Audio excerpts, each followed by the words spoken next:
Baiklah, pertama-tama kita masuk ke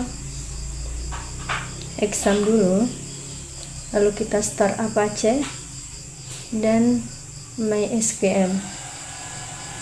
Kemudian setelah warna hijau sini, kita masuk ke admin. Dia otomatis akan masuk ke browser. Nah, sebelum kita membuat siakat, pertama-tama kita membuat dulu new,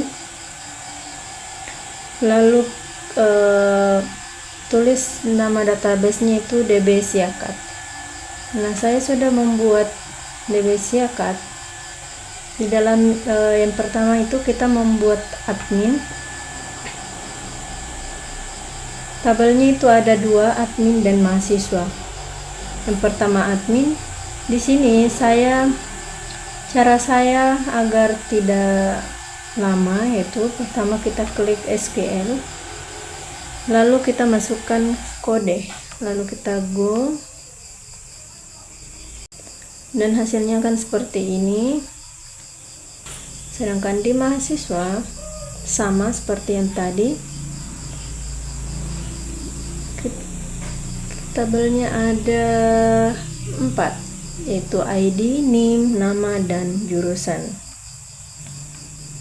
Lalu kita masukkan data-data mahasiswa, yaitu nama, jurusan, dan NIM. Setelah kita membuat ini, kita membuat folder di exam. Kita cari di data C, kita klik exam, lalu kita mencari htd-docs, klik, lalu kita membuat folder yang bernama siakat seperti ini. Setelah kita membuat itu, kita masukkan ke dalam VS Code, itu open folder, lalu kita cari yang sudah kita buat tadi, yaitu di siakat, lalu create folder. Nah, ada beberapa file yang saya gunakan, yaitu yang pertama dashboard, edit, hapus PHP, index, koneksi, login, logout, serta tambah, lalu style CSS.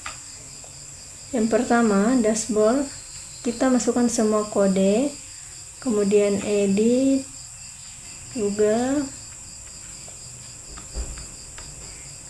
kemudian hapus, index juga, kodenya seperti ini. Nah, saya satukan stylenya di sini agar tidak menuliskan di setiap file. Setelah kita Ctrl S semuanya, kita masuk ke browser, kita cari http://2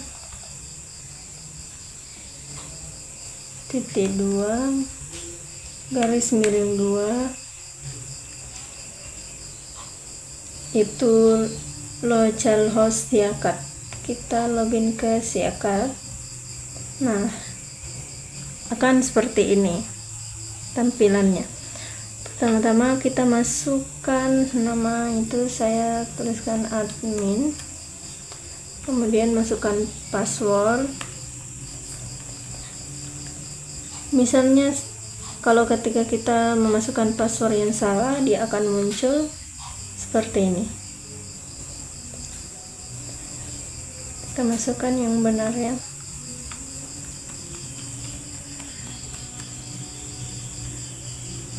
Lalu kita login.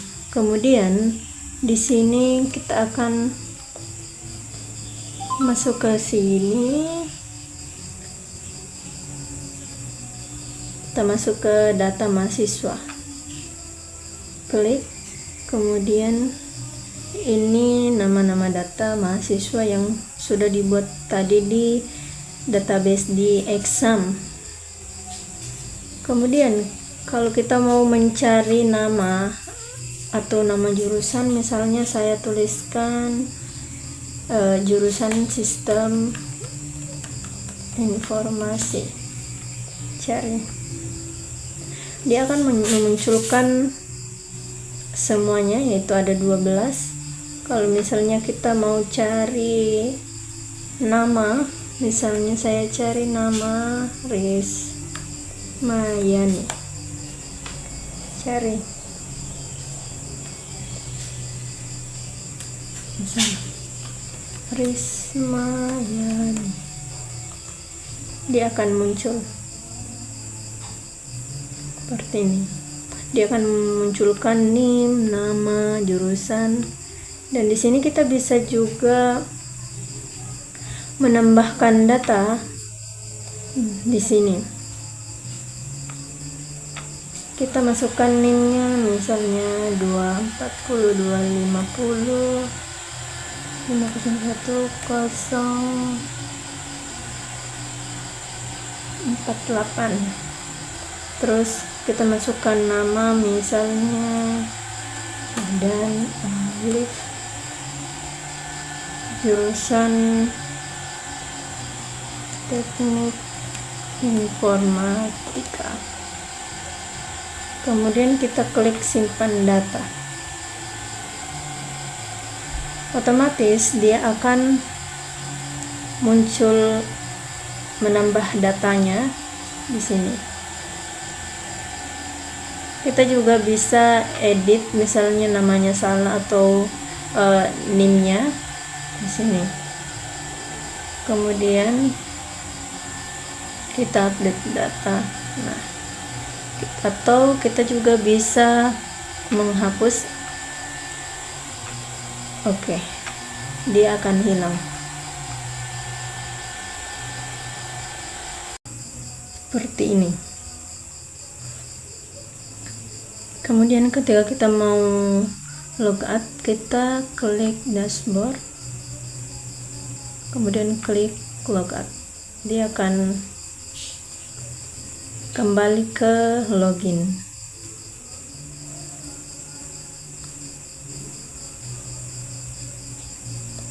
Baiklah, mungkin itulah yang dapat saya sampaikan. Apabila ada kekurangan, mohon dimaafkan. Wassalamualaikum warahmatullahi wabarakatuh.